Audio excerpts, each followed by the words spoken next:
Okay, we're in the middle of getting the canaries set up. I've got a bunch of extra trays that I pulled out that I need to clean, get those ready. We are currently cleaning out the nest boxes from last year. I've got my new nesting pans that we're gonna put in there. I've got one already set up, and I literally have put this in for maybe 5 minutes, and she's already building a nest. And I grabbed some footage of her building a nest, so that'll be good. I'll show that to you guys.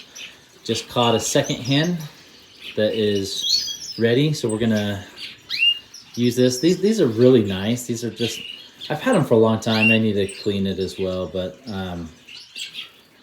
it's really nice because they hold the nesting material for the canaries, and they really like it.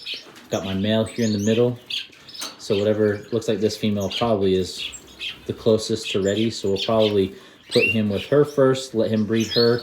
As soon as she lays, then we'll swap the male over and put him with her and let her lay. We're gonna throw some nesting material in here.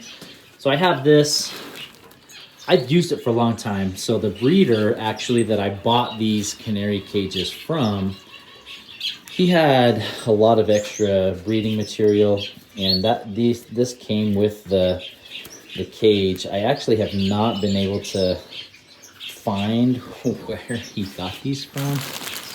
It's called Quicko, and he just had a whole bunch of them.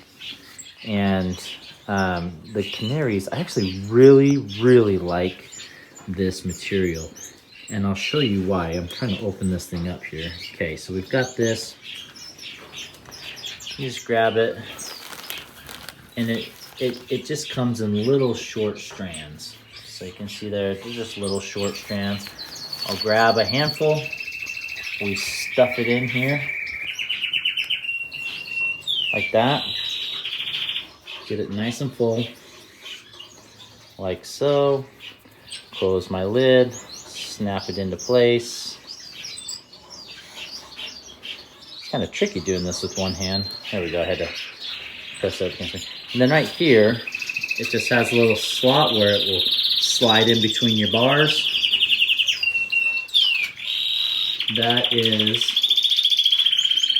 That's a hard singing canary. That's a male who is ready to breed, and he will be going in. Look at this female. Watch, we're just gonna wait here. Sorry, I'm getting sidetracked. I'm gonna show you guys. She gets it all collected in her beak.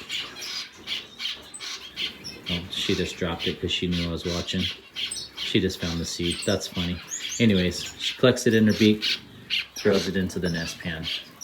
Okay, so we've got this nesting material here. What we're gonna do, I'm gonna slide this in here. You can put it over here. You twist it, set it into place, and leave it like that. Once she sees it, she'll start collecting it. The one thing that I do want to highlight, canaries are not picky on what types of nesting material to provide to them. But I will say, and I've said this in previous videos, there are some nesting materials that I would say not to use. So any of like your string or cotton that can fray or tangle really easy, I would say stay away from that, because what will happen is the strings will get caught in your canary's feet or your baby's feet, and it'll wrap around them. It'll cut off circulation, and usually you end up with damaged legs or toes or missing legs or toes. Now this material here is really stiff. It's almost like a fiber. So no matter what I do to it, it still stays pretty good and straight, and it doesn't bend very easy. Like, it just comes back to straight. So this is good material. The canaries love it. It doesn't get wrapped around their feet or anything like that. Like I said, they're not picky on their nesting material. You can shred up newspaper, shred up paper towels, put in there. They love that. Feathers, they love. This type of string they love. Cocoa fiber is a great nesting material. So just make sure you have plenty so that they can build a nice dome nest. And then once their nest is nice and complete and you see that first egg, then you can go ahead and take out the nesting material, and the hen will just focus on finishing laying her eggs and then incubating on them. So, but for nesting material, there's a large range of materials that you can use out there. I just would stay away from the yarn or your cotton stringy materials that can get caught or wrapped around your bird's toes, because it usually does more damage in the end than benefit, and you don't want that. You want nice healthy birds that don't have, you know, missing toes or anything like that. So, and I've got like some cocoa fiber up here from my Amadina chicks or birds. All of this is great material. It doesn't get wrapped around or tied up in knots on the bird's feet or toes, and it's a really great nesting material that you can use. So, okay, so just pulled this one off. This was sitting down here. I haven't got my females yet. Also we'll be cleaning all the cages to get them nice and ready. Got a nice brand new nest pan in there, nice clean cage. We're gonna throw it in right here. These cages are really nice. It just has a little trap door. You open it up, and then that just sets down right in there. Really nice setup.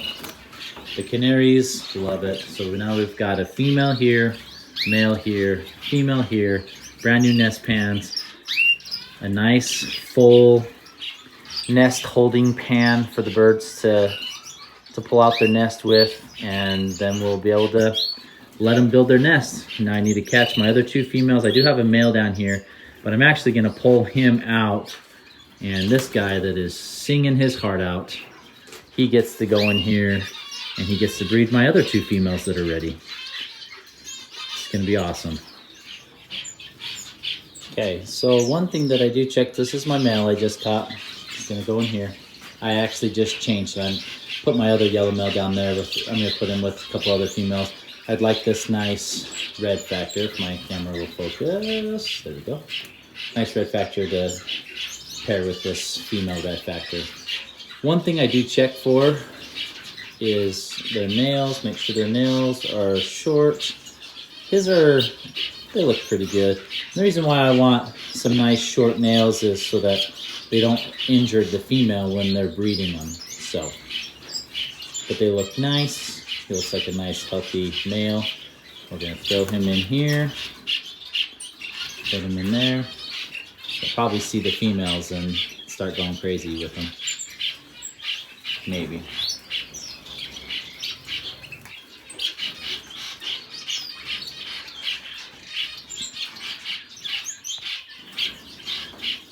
He's so excited. Look at him. He's like, oh yeah, baby.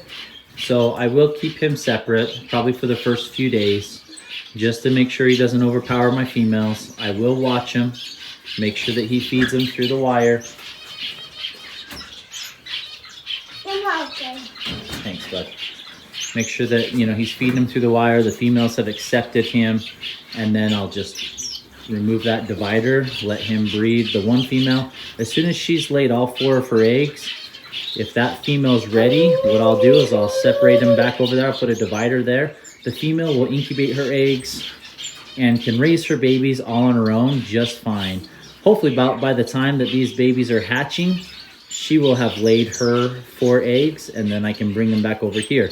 He'll help her with the chicks, and then we'll just kind of swap them back and forth so that he's helping the females raise the young, fertilize the eggs, etc.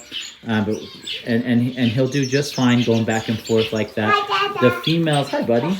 The females, you are Christopher. You are. No, I am. So the females do, they're fully capable to raise the babies all on their own. They do a great job of it. But I do like to try and get the males to help them as much as I can, especially when the females are ready to lay their second clutch. The male, he'll not only fertilize their eggs, but he will do the majority of the weaning process when the chicks are weaning. Usually the male will do that because the female will already be sitting on her second clutch of eggs. So just something to kind of take note of. If you are trying to breed one male to multiple females, keep note of that. It does, the end piece with the chicks weaning does add, make it easier for the females, right? So yeah, so that's just something to take note of. We'll get the other females put in here, and then we'll kind of show you the final setup that we've got in hopes that everything will work out good for us. All right, guys, so we've got the females that I've seen play with the materials the most all set up. I do still have a few females out here, but they're not quite ready yet, so we're not gonna put them in the cages quite yet. I want them to be ready before we make that transition. But I just wanted to show you how ready this one was, at least.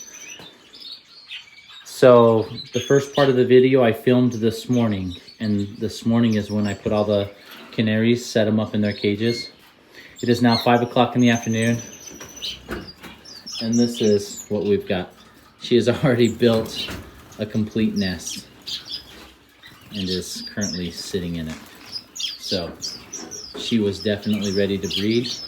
Her and the male were feeding each other through the wires, so I actually put him in there with her. He seems to be courting her nicely and not being too pushy with her. She's still got some more nesting to put down in the bottom. She'll make that bottom nice and thick. We probably won't be able to even see that dark nest cover underneath. She's still got quite a few nesting material in there. So, and then I've got this female here and this beautiful frosted male who has been singing like crazy. So I'm going to pair these two red factors together, and then these two red factors will be together. So, you are? Mikey? He's up there on this perch.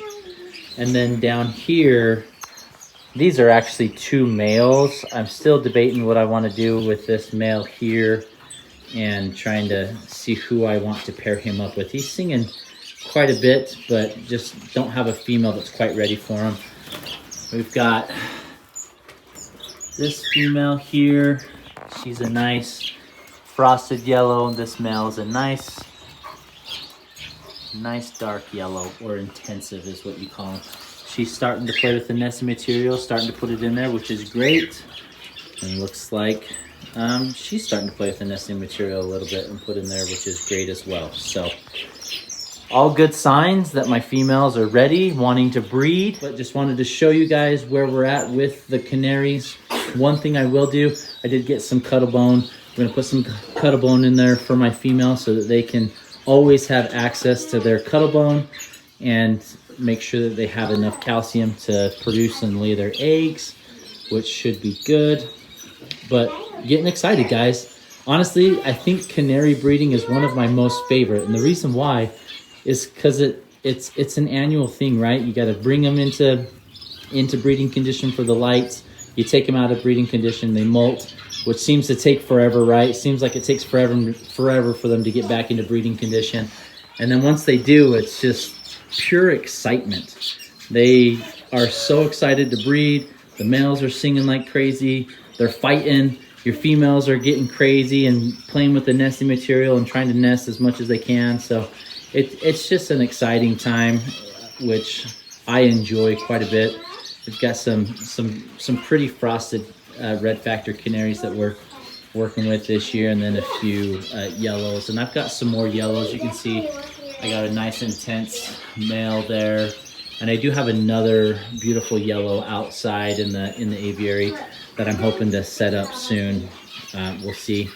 And if that male doesn't come into condition, I'll just pair him up with the female. So once my other females come into condition, so we still have one more lower level cage here that we can utilize, and then also here with my Amadina finches, once their chicks are weaned, we'll probably be pulling them out, and that'll give us at least 4 more breeding cages because we can split them in half to breed with for the canaries, and hopefully get us quite a few babies. I'm actually really excited, guys. So here we go, and we're off to the races. The birds and the canaries are doing really good. So excited. Honestly, with how gung-ho this female is, I'm expecting some eggs within probably 7 days. And then we'll do another video on incubating the eggs and what to do while we're waiting for them to hatch out. Anyways, thanks for watching, guys. We will see you next time.